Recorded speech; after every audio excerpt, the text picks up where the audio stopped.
The Toronto Raptors have made a decision in regard to their vacant team president role, and the decision is that they are just going to leave that role open, but it means a big promotion for general manager Bobby Webster. Let's break down what that means for the organization. Let's get into it.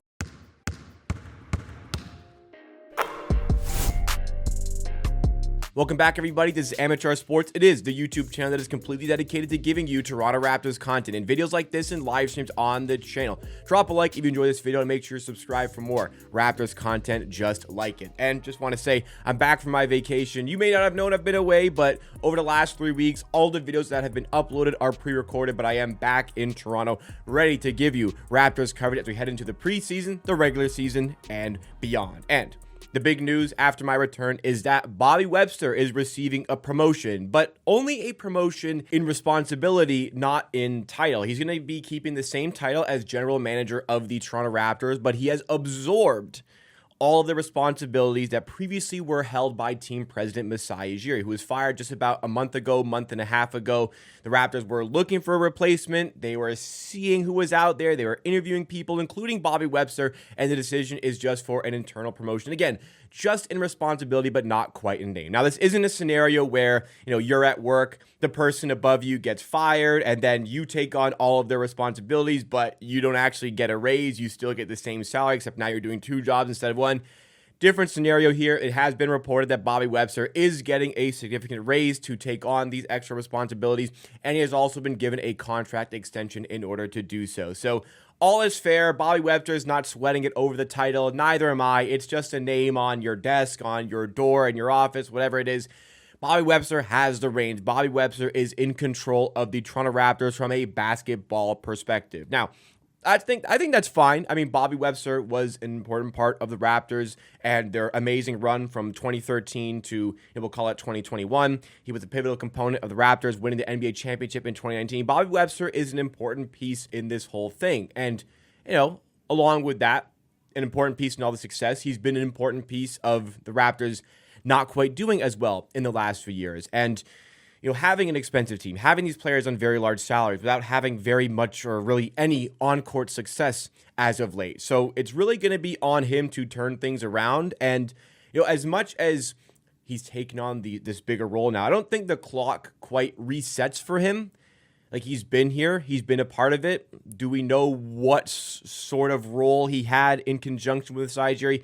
How much of a say did Bobby Webster have compared to Masai Ujiri? I guess we don't really know for sure, but I don't think it's quite a blank slate for Bobby. I'm not saying, the Raptors don't do well this year, it's time for him to go, but it's not quite a blank slate, but it's not quite, we need to see results or else you're fired after 1 year. But, I think we do need to start seeing results, and we'll touch on that a little bit later on in the video. As far as Bobby Webster getting this promotion, here are just a few of the things I found a bit curious about the situation. So for starters, if the Raptors really felt like Bobby Webster was the right person for this job, I'm a little bit confused as to why he wasn't just hired or given this promotion, so to speak, immediately. Why did they have to go through this lengthy hiring process where they interviewed people all around the league, including a former Raptors head coach, Dwayne Casey, who is now part of the front office with the Detroit Pistons? There were a number of candidates that the Raptors actually interviewed for this spot, including Bobby Webster. So it is a little bit confusing to me, like, if you're going to give him this vote of confidence to take on this extra role and to be,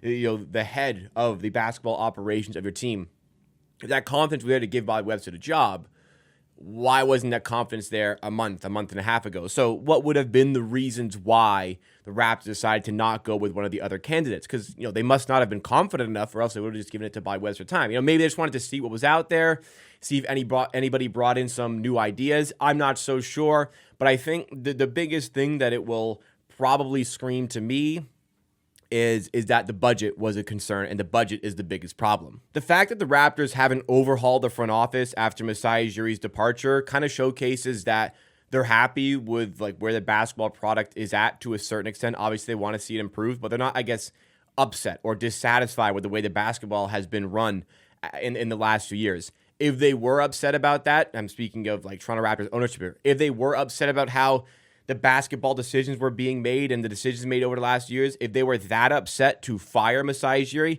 they probably would have cleaned house and got a brand new front office. It wouldn't have been an internal promotion of Bobby Webster, who worked very closely alongside Masai Ujiri. So I think the first thing this showcases is that there isn't that much of a discontent from ownership in regards to the basketball decision-making in the last few years. So Bobby Webster, I guess, a logical candidate in that sense.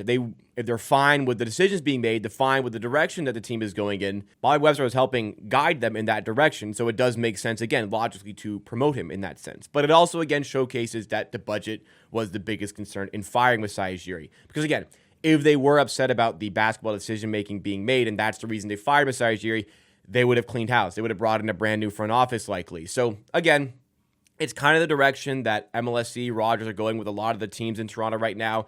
They don't want to have two people kind of juggling these responsibilities and having a team president and having a GM. So they decided just to have one guy do both of those jobs. And that one guy has been decided as Bobby Webster, who is likely the cheaper of the two between himself and Masai Ujiri. Also, in regards to the budget, I'm sure that there were a lot of candidates that they would have been pretty happy with. But also, you have to factor in, is it somebody that they really want to pay for? Like, a lot of the moves as of late, again, have been cost-cutting maneuvers, including, like I said, firing Masai Ujiri. So maybe there were some candidates that they actually did like when they were exploring other candidates, but they felt like it wasn't worth the investment to bring in, again, an additional person on top of Bobby Webster.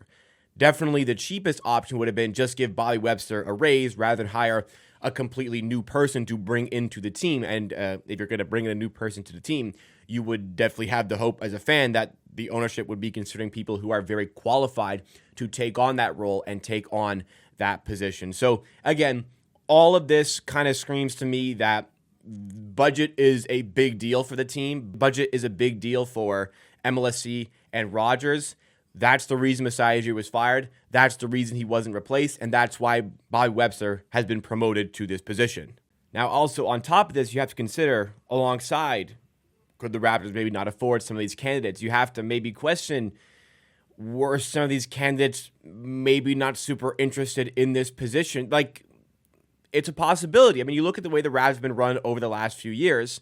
They have committed a lot of money and long-term salary and very large salaries to a team that has not yet showcased an ability to get into the NBA playoffs. And I could see how people on the outside looking in question the direction of this team. I mean, there's certainly some question marks about it. They've invested heavily into, maybe not heavily, but, they've made a trade for Brandon Ingram. They didn't give away a lot to make it happen, but there at least is an investment of resources and maybe most importantly, an investment of time into seeing if this works. And if it doesn't, that reflects quite poorly, I think, on the front office. So perhaps there are people who are looking at the position thinking like they would want to have a bit of an overhaul of the roster, but the Raptors just aren't in a position to want to do that right now, especially if Bobby Webster is still involved with the team.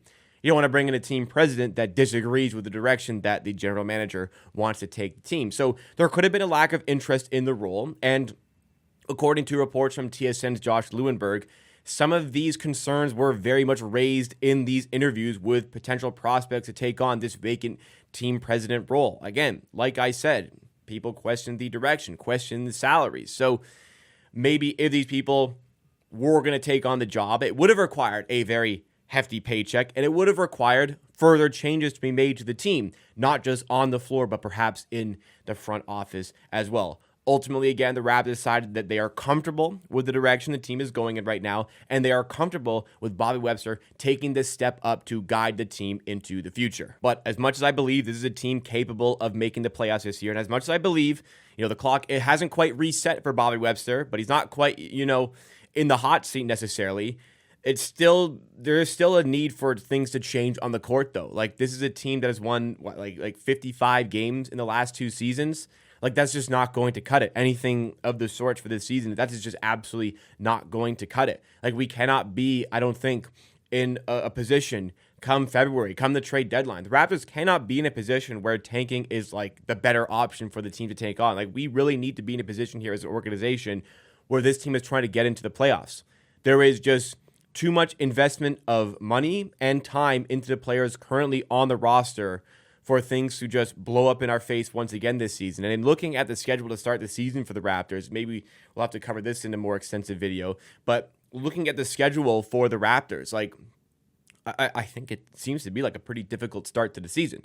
That's what kind of hampered them last season. It was just such a difficult, like the hardest schedule in the NBA to start the season. Maybe that was part of it, but like at a certain point, like you just can't keep using and finding more excuses. At a certain point, this team needs to start producing on the court. They need to start producing victories. They need to start producing playoff appearances. And again, won't be in the hot seat if that doesn't happen this season, but like I think like he'll be in the hot seat to start the next season where it's like now it's do or die for this front office. Now it's do or die for this type of team. So, we'll see what sort of changes take place in the event that happens, but let's not get ahead of ourselves here.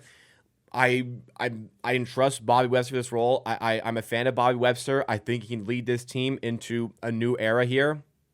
But on the floor, things need to happen.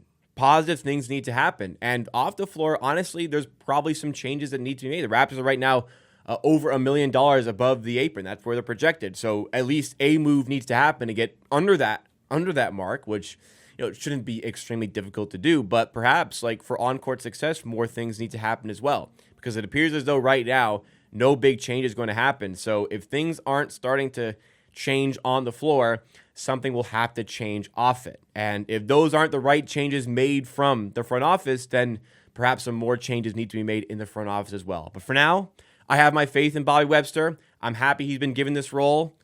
Let's see what he can do with it.